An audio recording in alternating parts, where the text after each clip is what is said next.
অনেক দিন পর দিল্লি ইন্টারন্যাশনাল এয়ারপোর্টে থেকে যাত্রা শুরু করতে বেশ ভালো লাগছে। এই ইকোনমি ক্লাসের পয়সা বিজনেস ক্লাস সিট পাম্পার ঘুমালো, নিন্দা করা যাবে না ভাই। একটা জিনিস দেখলাম, ট্যাক্সি স্ক্যাম দিল্লিতেও মারাত্মক রকম ট্যাক্সি স্ক্যাম আছে, ইভেন ওলাতে পর্যন্ত। নেমে পড়লাম আজারবাইজানের মাটিতে, বাকু শহরে। Welcome to Baku. ইমিগ্রেশন হয়ে গেছে, সিকিউরিটি চেক ফেক আছে নাকি জানি না। এখন আছি ব্যাগেজ বেল্টের সামনে। ছোট্ট বাট সুন্দর এয়ারপোর্ট। অনেক দিন পর দিল্লি ইন্টারন্যাশনাল এয়ারপোর্টে থেকে যাত্রা শুরু করতে বেশ ভালো লাগছে। Check in, security, immigration complete. এখন বাস ফ্লাইটে ওঠার দেরি। এই দেখো ভাই, বিস্তীর্ণ Delhi international airport. It's big man, বিরাট বড় আর খুব সুন্দর, ওয়েল অর্গানাইজড। এবার ফ্লাইটে উঠবো আর কি, চলো। বসে আছি বোর্ডিংয়ের জন্যে। আর একটা কথা এখানে বলা খুব দরকার, যে দিল্লির একটা জিনিস দেখলাম, ট্যাক্সি স্ক্যাম দিল্লিতেও মারাত্মক রকম ট্যাক্সি স্ক্যাম আছে, ইভেন ওলাতে পর্যন্ত। এরা করছে কি, আমি যে মহিপাল বলে জায়গা আছে, মানে এয়ারপোর্টের কাছেই 2 কিলোমিটারের মধ্যে মহিপালে ছিলাম। এইবার ড্রাইভার করলো কি, ও আমাকে বেটা ওলার গাড়ি দুনিয়ার ঘুরে 8 কিলোমিটার ঘুরায় নিয়ে তারপরে ঢুকলো, 700-750 টাকা বিল নিয়ে নিল। তারপর আমি চার্জ করেছি, পরে আমি দেখলাম যে ওরকম ঘোরাচ্ছে। মানে এরা এই সমস্ত জিনিস থেকে কিন্তু দিল্লি এয়ারপোর্টে যত ট্যাক্সি আছে, সে ওলা হোক, উবের হোক বা লোকাল ট্যাক্সি হোক, এইসবের থেকে সবসময় সাবধান থাকতে হবে। এরা কিন্তু মারাত্মক রকম স্ক্যাম করে। আর এই হচ্ছে প্রথম কথা। দ্বিতীয়ত হচ্ছে, এখন বসে আছি বাকুতে, পৌঁছাবো প্রায় 5 ঘন্টার ফ্লাইট। এটা বলতে ভুলে গেছি।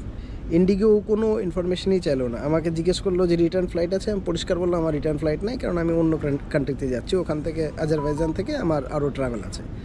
তারপরে বললাম ভিসা দেখাবো, বলো আর কিচ্ছু বললো না। বললো না কিছু দেখাতে হবে না, ও বোর্ডিং পাস ইনস্ট্যান্টলি ইস্যু করে দিল। তো এই হচ্ছে ব্যাপার। তবে মানে এয়ারপোর্টের যে ইন্টারনাল জিনিসগুলো ভেরি স্মুথ। যে কোনো দিল্লি এয়ারপোর্ট থেকে ট্রাভেল করা, যে কোনো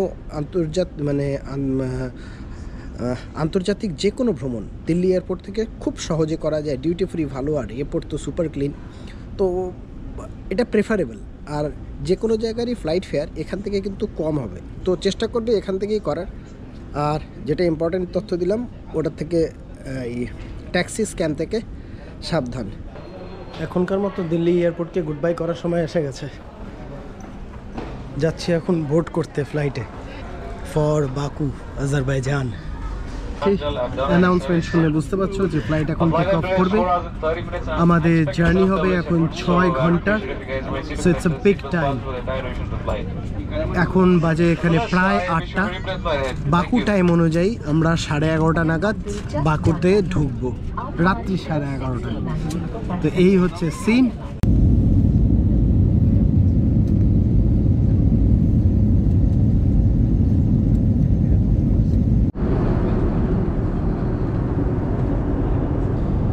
ইকোনমি ক্লাসের পয়সা বিজনেস ক্লাস সিট পাম্পার ঘুমালো, নিন্দা করা যাবে না ভাই।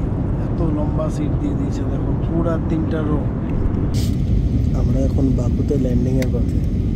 আর উপর থেকে এই দেখো বাকুর দৃশ্য, দারুণ লাগছে, লাইটে ঝকমক করছে।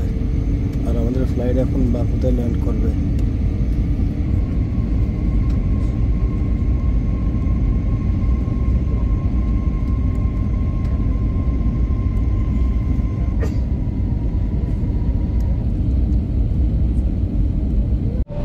খুশির খবর হচ্ছে আমাদের এয়ারপ্লেন বাকুতে অবতরণ করে গেছে, আর আমরা সেফলি ল্যান্ডেড। এই হচ্ছে বাকু এয়ারপোর্ট। নেমে পড়লাম আজারবাইজানের মাটিতে। চলো দেখি ইমিগ্রেশনে কি সিন আছে। সো ভাই, ওয়েলকাম টু বাকু। ইমিগ্রেশন হয়ে গেছে, কিছুই বললো না, জাস্ট আমার পাসপোর্ট নিল, পাসপোর্টের টিকিট, ইভেন ভিসার কথা পর্যন্ত জিজ্ঞেস করলো না।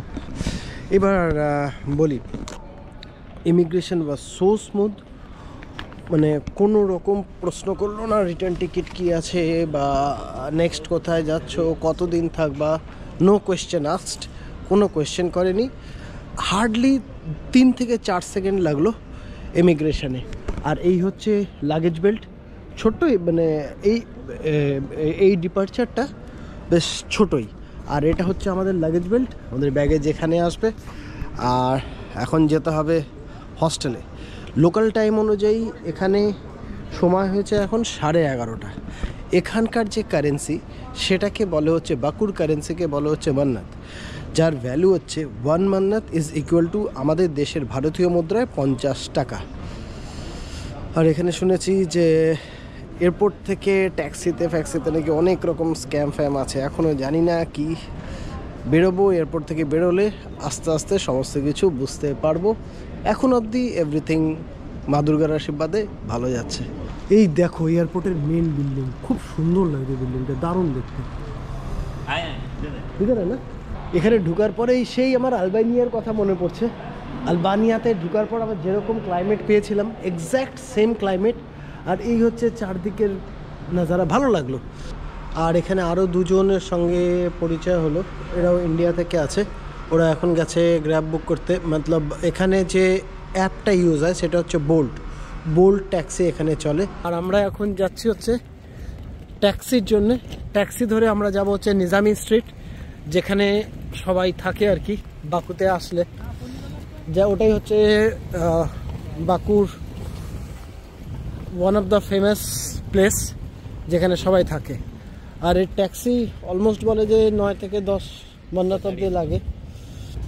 আরও 2 ভাই যোগ হয়ে গেছে। এনে ভাই ক্যামেরা সে কোই দিক্কত? কোই দিক্কত নেই। এই ভাই এখানেই থাকে, এখানেই কাজকর্ম করে, এনার এখানে হস্টেল আছে। আর এই দাদা যোগ হলো। তো ভাই এখানে ট্যাক্সিতে পড়লো 15 মান্নাত, এক একজনের 250 টাকা করে। তো এখন অব্দি এটা বাজেট ফ্রেন্ডলি।